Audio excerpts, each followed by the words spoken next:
Hi everyone, in Chapter 3 we're talking about how what is now the United States created new social orders, specifically talking about the 1500s to the 1700s.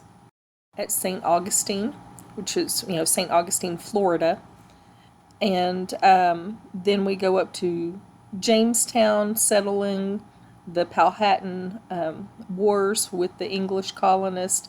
We talk about King Philip here, and also Nathaniel Bacon. So there's a lot to cover in this chapter. In the mid 1600s, what is now the United States was this patchwork of different cultures, different people. There were people from Spanish descent, there were people from the Netherlands, the Dutch, there were French and English people, plus the Native Americans were still a powerful force. And in some cases, the Native Americans tried to drive away these new invaders to their homeland. So, what becomes Colonial America brought together all of these many cultures. They brought together this hodgepodge of Europeans who, with them, brought their own goods and ideas and diseases, let's not forget those. And then the Native Americans who were already there, who contributed tobacco to the mix, and then Africans who at this point were being brought in for slave trade, and we'll talk a little more about that as we go through.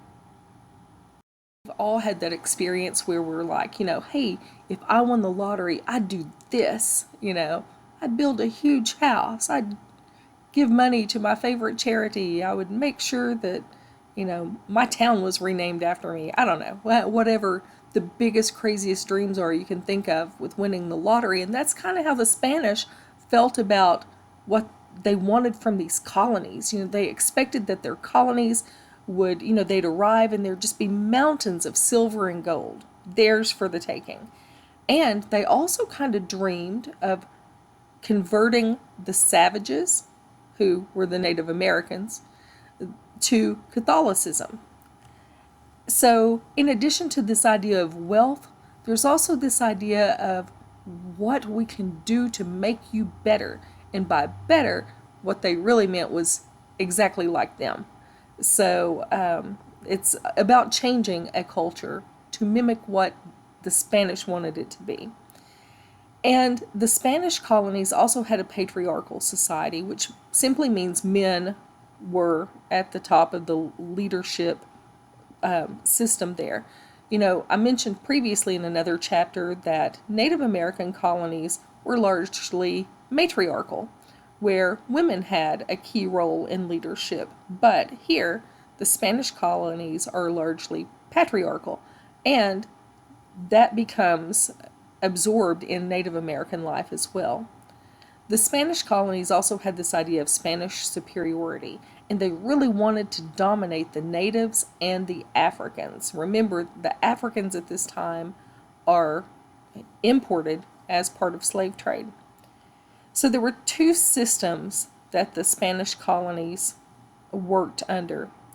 The encomienda system, and excuse my Spanish, I took German. So anyway, the encomienda system was where the Spanish assigned native workers to hard labor in places like mines and on plantations in exchange for not pay, not respect, but in exchange for culture and Christianity. So basically what that means is the Spanish went in and they told the Native Americans, you're going to work for us. You're going to work really hard for us in these jobs that we don't want to do, but we need hard labor, and you're strong, so you're going to do it. And in exchange for that, in return for your hard work, we're not going to pay you with mere money.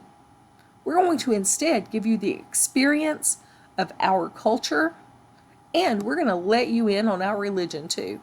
So this is where actually that patriarchal society starts to develop in exchange for culture. The repartimiento system required Native American towns to provide a labor pool to the Spanish. So it wasn't just enough to, go through and pick a few people. Hey, do you want to work? Do you want to work? No, it wasn't like that. It's like you're going to require us a labor pool. So the Spanish got in and dug their claws in so that they could create a society pretty much like they wanted. So Spain's first colony in what is now the United States would be in the area of Florida where St. Augustine is now. This area was claimed for Spain in 1513 by Juan Ponce de Leon. Now, he pretty much stuck a flag there, said it's ours, and moved on. And there was no settlement at all. But in 1565, when there were some settlers getting dangerously close to the territory that they had claimed, it was Pedro Menendez who actually went back in and started the city, founded the colony of St. Augustine, which is the oldest European settlement in the Americas. Now, this displaced the Timucua Indians, which dropped from a population of 200,000 to 50,000 by 1590. And in doing this, in decreasing the population so drastically, the Spanish forced the Native Americans to convert. And now English pirate Sir Francis Drake actually destroyed the town of St. Augustine just about 20 years later in 1586. But they rebuilt it, the Spanish rebuilt it, and they were targeted there a number of times. Usually when we think about American colonization, we usually think about, the original 13 colonies that we talk about that are along the eastern coast, but there was colonization going on elsewhere in what is now the United States, like, for instance, Santa Fe. Santa Fe was a Spanish colony established in 1610, and it was established among many Pueblo Native American villages. So what happened was they were sending Franciscan missionaries in to convert the natives. Remember, the dream was to convert savages to Christianity, specifically Catholicism. So these Franciscan missionaries are traveling into the area and they're trying to convert these Native Americans, these Pueblo people. At first they started, trying to negotiate with the people, here's what we can do for you, that sort of thing. Let me tell you about my religion. But later, that negotiation left and they just flipped it to cold turkey. You're going to be like us. The Spanish started taking the native children to enforce or reinforce the Spanish culture upon them. So imagine having a family, having missionaries come take your children from you. And so they separated children and families, which brought resentment among the native people. The Pueblo people pushed them out and actually prospered for a period of time. In 1680, the Pueblo people killed 4,000 Spaniards in this revolt. In 1792, the Spanish returned after a really long drought because they felt like they could use the Native American superstition surrounding drought to take the territory back over. So basically, after this long drought, the Spaniards go back in 1792 and say, well, look what happened after you rebelled against us. You rebelled against God's people, and your people almost starved because there was no rain. So you should welcome us back, which is what happened. The French and Dutch colonies that settled in what is now the United States were modest compared to that of Spain. They focused basically on fur trade.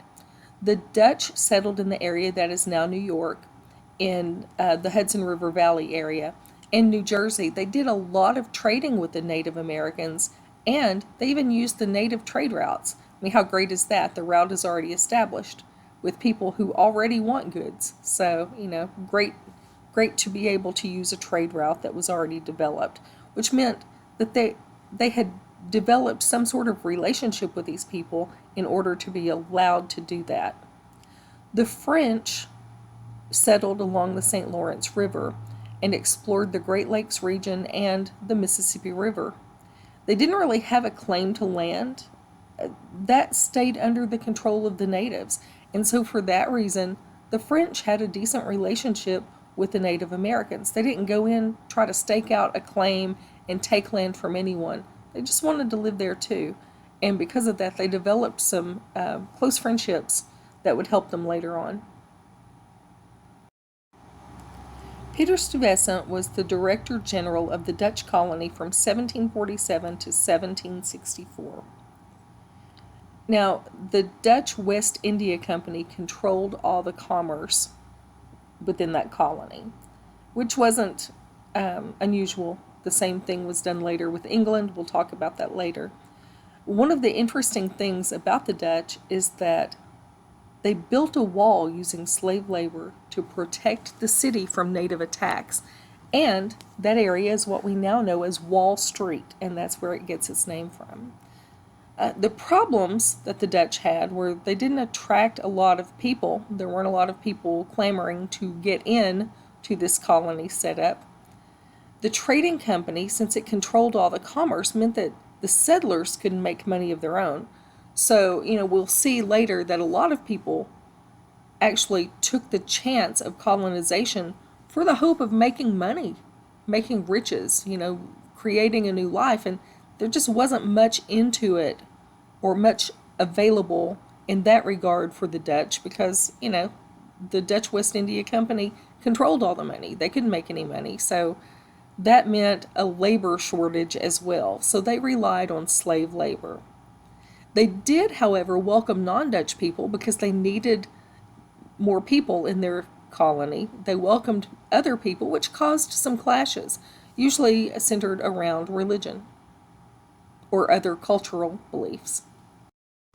If you look closely at this map, the little area to the right it looks like it has little spikes along the street, the little line. Anyway, those are spikes that would indicate the northeastern wall for which Wall Street is named. So this is the map of 1660s New Amsterdam, which is really New York City. So I mentioned before that it was really important that the French establish good relationships with the Native Americans, and here's why. Basically, there was such low population when Champlain established Quebec in the early 1600s that they really depended on the native people, the Algonquian, to help them. They needed the Native Americans as friends rather than enemies. And so that fur trading post in Quebec was established in the early 1600s. And at that time, less than 400 people lived there. It was a cold, barren wasteland. No one really wanted to live there. The Native Americans, however, were doing well there, and so it was really important to the French to make that friendship and to keep that connection. Now, like with Spain, there was an attempt to provide missionary work to the Native Americans to spread Christianity.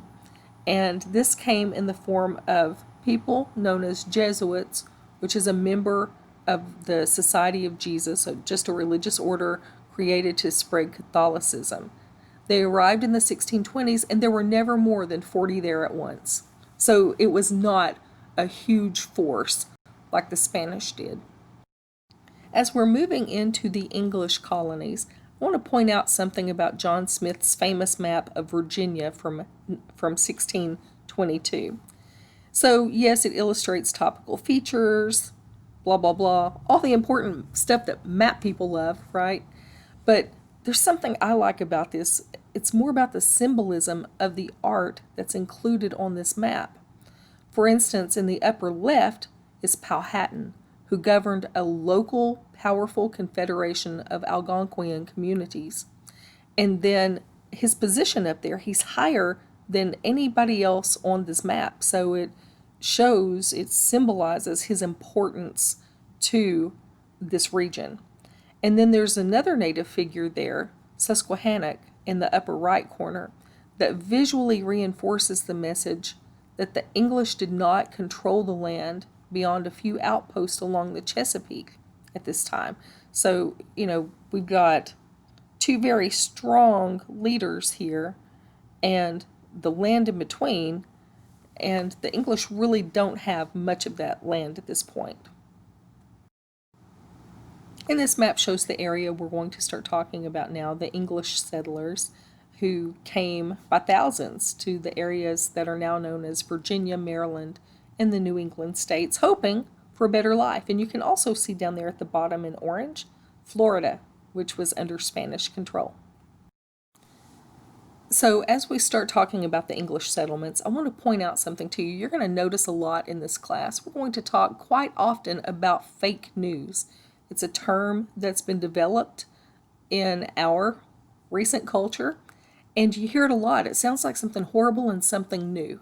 But I'll show you this to point out that fake news is nothing new. It's just a new term that's been coined to call out propaganda, which has been around forever. Now, fake news typically, and we're not going to go into a whole lesson on fake news, but fake news is usually misinformation or disinformation. Misinformation means that, oops, you accidentally, kind of like you made a mistake and didn't give some of the right information. Disinformation is when you set out to completely incorrectly inform someone. They've been dissed. I don't know if that's still a saying or not. It was in the 90s. So anyway, that's a way to keep misinformation and disinformation separate. But so fake news brought settlers to America. There were promoters in England who wanted people to settle the United States. And for the promoters, they saw it as a way to profit from the import of raw goods. They saw it as a way to create a new market for English goods. And they also, like the others, saw it as a way to spread religion. But they want to spread Protestantism. So you have the Catholics and the French who are spreading, you have the Spanish and the French who are spreading Catholicism, and then you have the English settlers who are spreading Protestantism. From the settlers' view, they see this as, hey, there's a chance to maybe make some money there. And they wanted to go look for gold, which is a funny story we'll talk about in a little bit. But so they really wanted to come here for gold. And they thought they might have a better life for unmarried or unemployed people.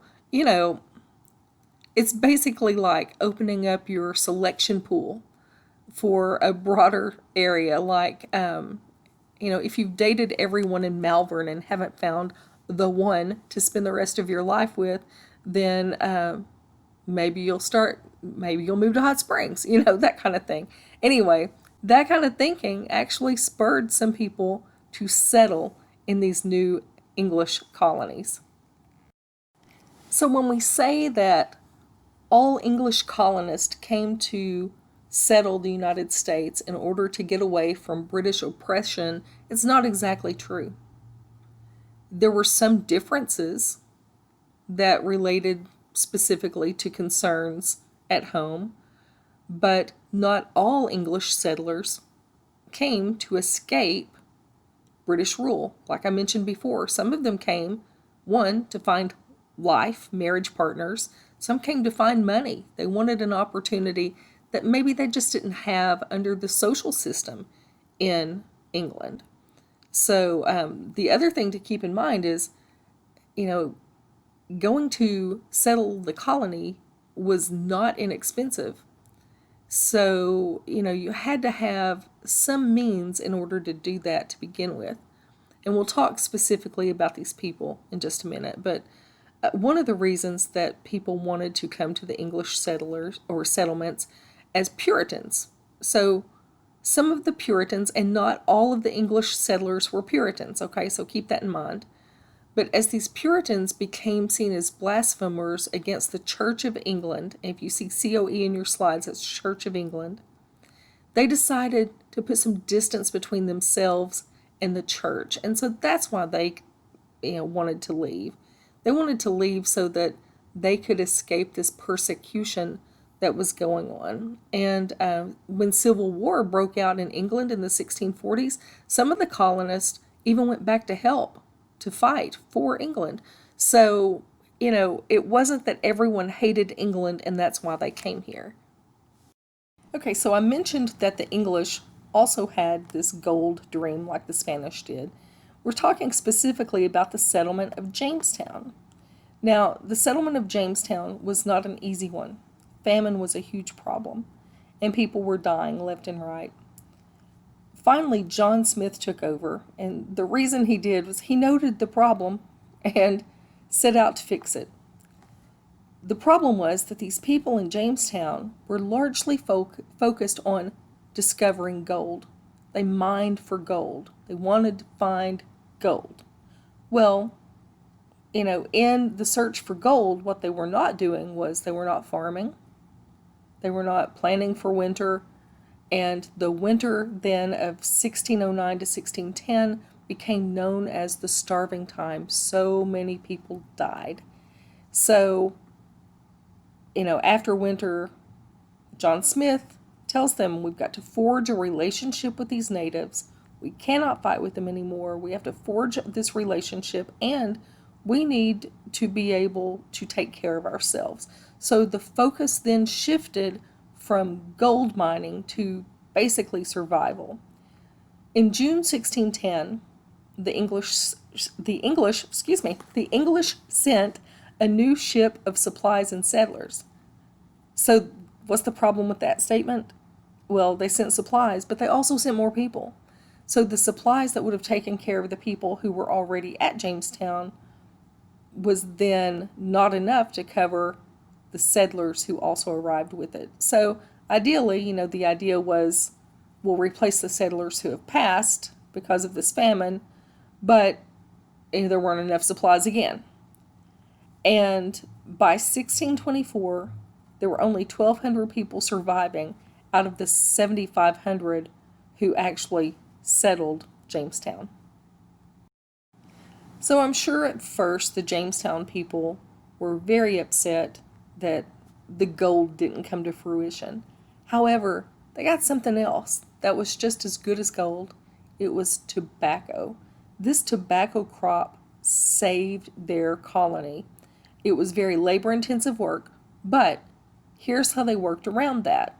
So if you were in England and you wanted to settle Jamestown, you couldn't afford to do that. You couldn't afford to pay your passage fare from England to Jamestown. Then you could sign a labor contract, and when you got to the colony, you went to work in the tobacco fields. And then at the end of paying off your debt, your debt was free and clear, and you got your freedom dues at the end, which was usually a certain amount of food, a certain amount of clothing, and a certain amount of land or money, something like that, just to get you started. So, you could continue to stay there. They also had the headright system, which was really lucrative for people who could afford to pay their own fare. So if you were in England and you wanted to settle at Jamestown, you could pay your own passage if you had enough money, and they give you 50 acres of land for yourself and 50 for each person you took with them. So you pay your own passage, and if you pay passage for a family of 4, then you've got 200 acres to start. And you're probably going to use that land as a tobacco field. Now, when you get there, will you have enough labor? Well, that's really important to get more people there for that. And to create debt, so they have to work it off. So merchants start to grow with lines of credit and that sort of thing. But this is how Jamestown worked its way out of horrific circumstances of famine. I mentioned that settling Jamestown was not super easy for the English. And one of those reasons was the strength of Powhatan. We had the First AngloPowhatan War, and Anglo simply refers to English, so the First English/Powhatan War from 1609 to 1614, which is when John Smith stepped in and said, "We got to stop this stuff. Let's develop a relationship." Anyway, this was caused by the English encroaching on the Native American territory. And I don't know if you guys have ever been taught this or not, but as a kid, I was always told that if someone invites you to their home, like if someone invites you to their home for dinner, you take a gift, you take something. It could be something small, it could be something like, I don't know, a dessert plate that you've made, or, some on TV or movies you see people bringing wine if they're a guest for dinner, candy or something like that. But we were always taught, as a dinner guest, you always take a gift. So basically what started this war is that the English didn't take a gift. They showed up on the shores, encroached on the Native American territory, and didn't even say, "Here, we bring you this gift." Had they brought a gift, things could have been totally different. Had they apologized for not bringing a gift, things could have been totally different. But here, you have this idea, different cultures, especially the English culture, the English people are thinking of the Native Americans as savage.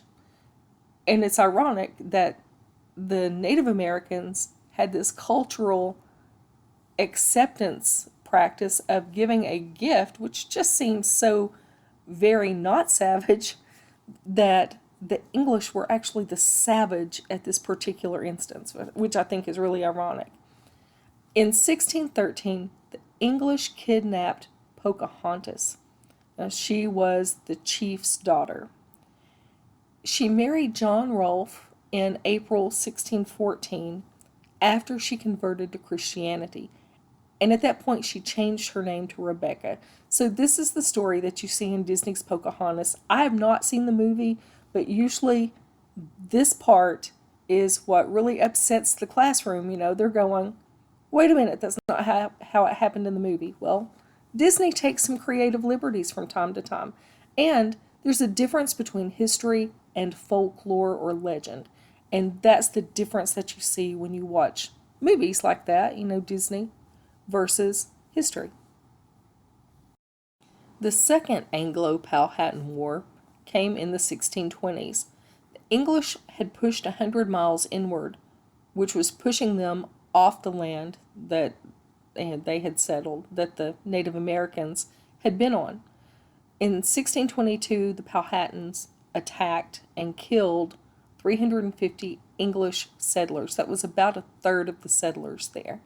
So naturally, it's not just famine that's killing the English. The English retaliated by attacking every single Native American village that they could. The Third Anglo-Powhatan War happened from 1644 to 1646.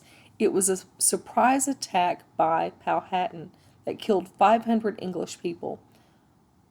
Ultimately, they lost, and it forced the Powhatan then to claim King Charles I, who was King of England at the time, as the sovereign ruler of the land, which was a game changer. At this point, until this point, the English were visitors on Native American soil. At this point, when they ultimately lost, it gave England a little more control over the situation. This 1616 engraving was completed when Pocahontas and John Rolfe were presented at court in England. It's the only known contemporary image of Pocahontas. And I want to point out her European clothing and her pose, which is very staunch, very much like the Europeans posed for their pictures. And so the message that the painter was trying to convey was that the English were very successful in converting this chief's daughter, which was a high position, that would be like the equivalent of princess in England. So they converted this native savage princess into this highly cultured and refined woman who very much lives up to European or English specifically standards. And the fact that she was the daughter of a powerful Indian chief also kind of gave the idea that this relationship was accepted in the colonies now, and that could also have spurred more people being interested in going. It could make it look like, hey, look, the Native Americans are just like us now, so it won't be so scary. We can go somewhere, we can go settle there too, and be around people who are just like us. Which is funny because the idea of this expansion, and you see it in each culture, was to assimilate people so that they would be more like them, even though, the strangers, the people who are settling in the Americas, are the ones who are the newbies, if you will. They're the new people, and they're trying to make the people who've been there forever be just like them. And that's kind of what this picture is going for. I think this is really interesting about slavery. Slavery in the United States did not start out being what slavery became to the United States. Basically, when the first slave ship arrived in Virginia in 1619, the settlers did not know what to do with the slaves that they purchased. I mean, the idea of slavery, the concept of slavery, didn't exist in England at that time. So the idea of buying and selling people who would be bound to an owner didn't exist. So basically, they bought slaves. They looked at it as paying their passage. They paid the passage for the slaves. Once the slaves did that labor and worked it off, they were allowed to be free. Now, you got to keep in mind, these people didn't want passage here like the indentured servants did, who contracted labor from England in order to get to Virginia. So a very big difference in that is really odd. But at first, the slaves were treated as indentured servants and released at the time that their debt had been paid. Chattel slavery, which is what we know as slavery, didn't start until the end of the 1600s. Chattel slavery is when a person is purchased and then bound to an owner. So we're jumping ahead now to something called Bacon's Rebellion. I mentioned to you earlier that John Smith said it was really important to develop a good relationship with the Native Americans.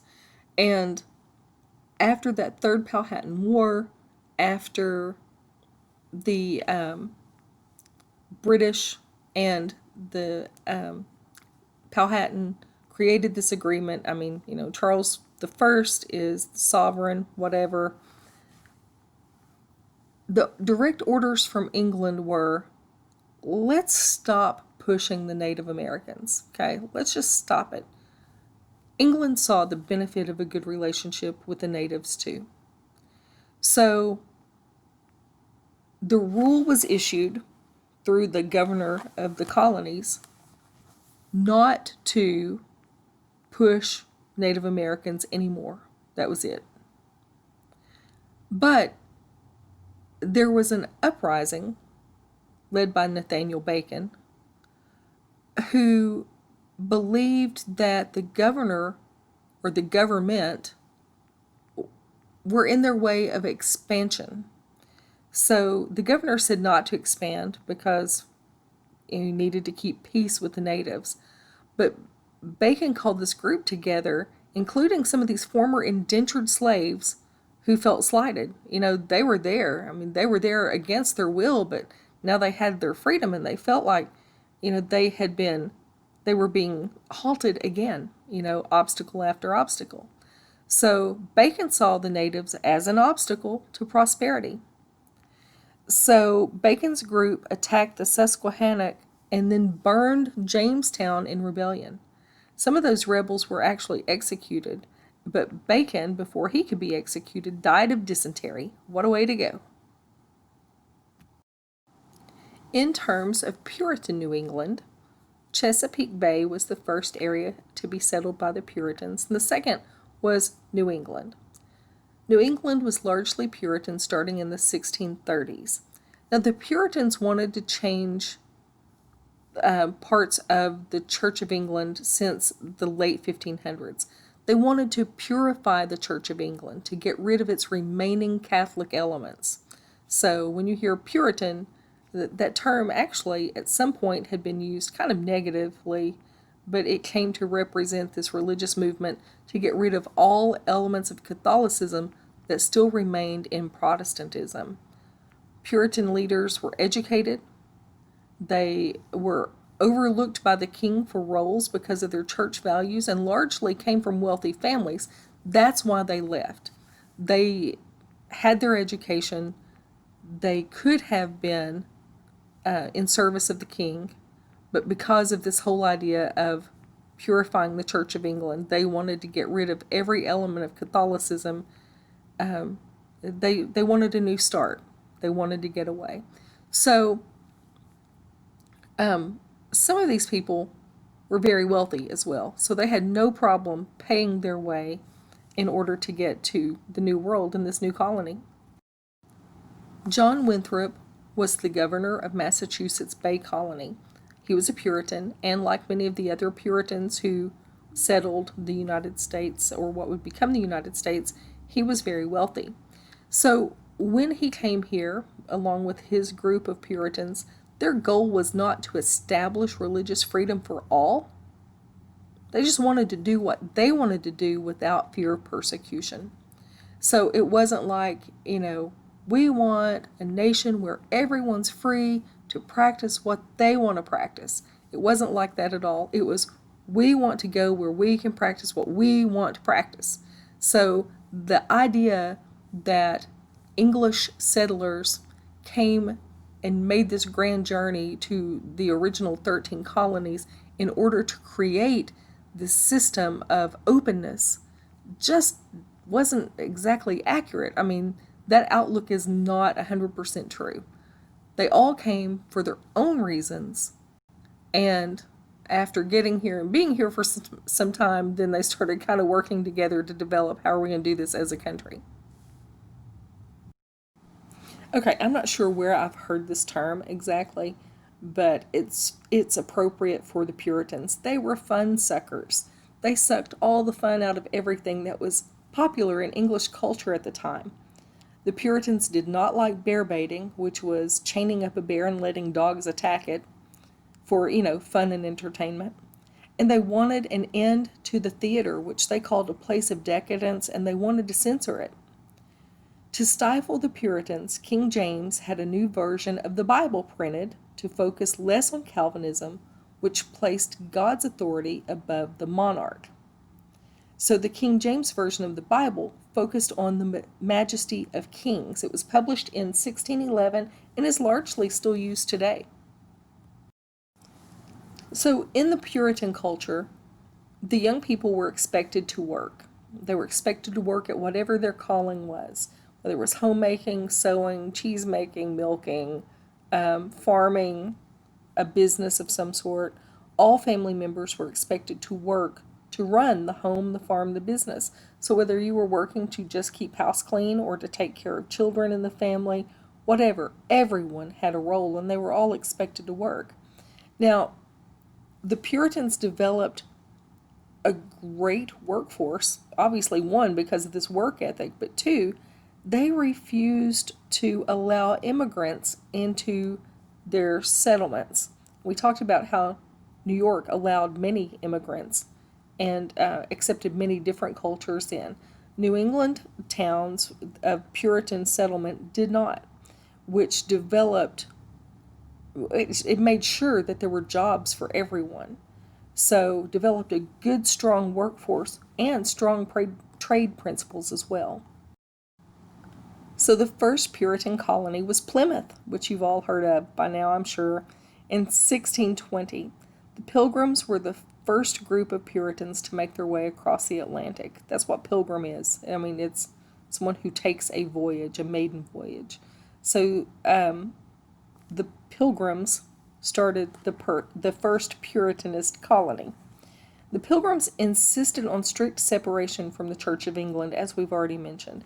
Now, in order to get away from this church issue previously, they first went to the Dutch Republic for religious freedom, but they worried that the kids that they had were losing their culture among the Dutch. So they wanted to go somewhere else where they could not only practice what they wanted religious-wise, but they could enforce their own culture and reinforce it by not allowing immigrants into their settlements. So they came to the New World, which later became the United States, to develop this utopian society based on their cultural desires. And in 1620, Governor William Bradford of the Plymouth settlement and 40 others signed a religious rationale for colonization called the Mayflower Impact, and it included the ideals and ideas of what they wanted in a community. They wanted a communal society where everyone pitched in and everyone worked together. Under the leadership of John Winthrop as governor, the Massachusetts Bay Colony was made up of a larger group of Puritans. There were families with children of all ages and university-trained ministers. So their goal was to create a model of a reformed Protestantism and to help spread Christianity. And on their symbol, there's a phrase that says, "Come over and help us." We're going to look at that on the next slide. On the right, you have a picture of Governor John Winthrop of the Massachusetts Bay Colony. And on the left is that seal I wanted to talk to you about. If you look over the Native American's head, you see this kind of banner that says, "Come over and help us." So that idea, along with, you see this simple Native American, he's holding a bow and he's holding an arrow, but he doesn't look threatening at all. And he's actually pleading for help. So in designing this emblem, Winthrop hoped that it would call more Puritans to help settle that area. Again, just Puritans, just people of the same mindset. They didn't want a lot of different cultures then. But if you were a Puritan who wanted to develop this church setting that was in your favor, and it was really your heart's desire to spread Protestant Christianity, then this emblem really could have appealed to you. So there were some differences, obviously, between Puritan New England and England, largely related around religion, because that was why the Puritans wanted to leave England. They wanted to leave so that they could practice their religious beliefs and to get away from the little elements of Catholicism that were still sprinkled throughout the religion known as the Church of England. The biggest difference between Puritan New England and England was that Puritans emphasized literacy. They said it was very important that everyone should be able to read the Bible. And that actually brought about the first printing press in America in 1636. Catholics did not permit private ownership of a Bible at this time in the vernacular. So the Catholic Bible would have been in Latin at the time. The first book in America was published called the Bay Psalm Book in 1640. The Puritans also believed in predestination, and they felt like their church sermons should provide a conversion story of how they came to be spiritual.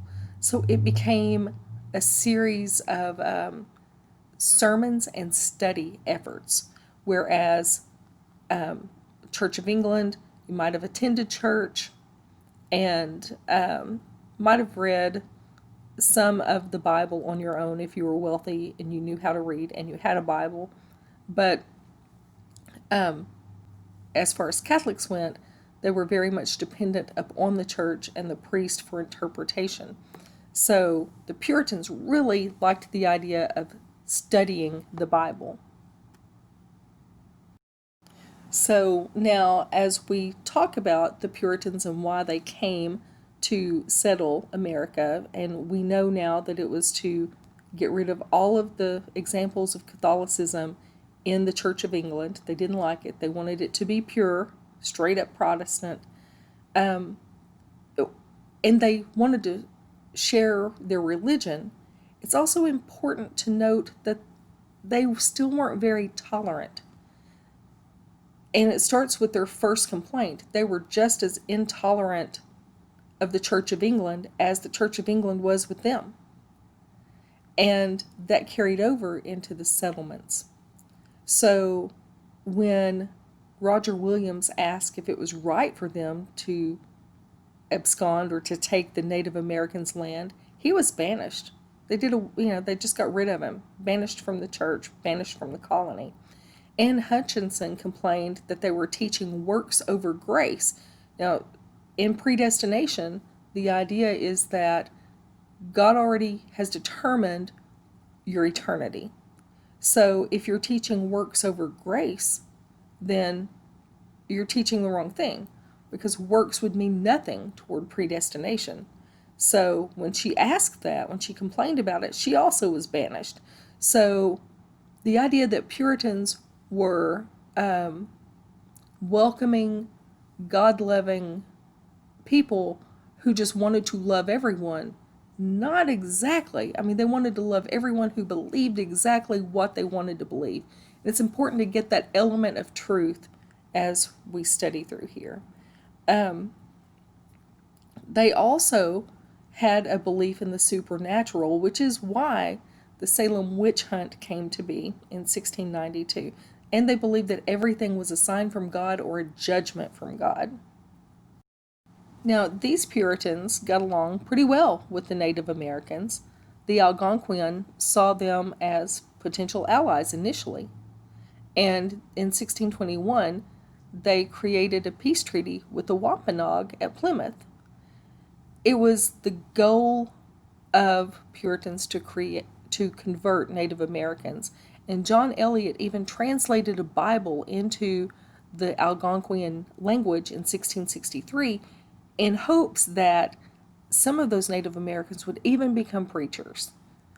And tensions, of course, developed as Puritans moved west, because pushing west meant pushing more and more into Native American territory and being more and more intrusive, which led to King Philip's War from 1675 to 1676, which almost successfully pushed the English out. But they couldn't quite complete that. So the Native Americans were almost successful in holding them off as far as their westward expansion. It's also important to note here that ever since settlers arrived in what is now the United States, westward expansion has been a thing. We've always been expanding west. This map shows the domains of New England's Native Americans in 1670, just a few years before King Philip's War. So if things were going well with the Puritans and the Native Americans, what changed? It started in the 1630s. The Puritans actually joined the Narragansett and the Mohegan tribes against the Pequot and allied, with two strong tribes.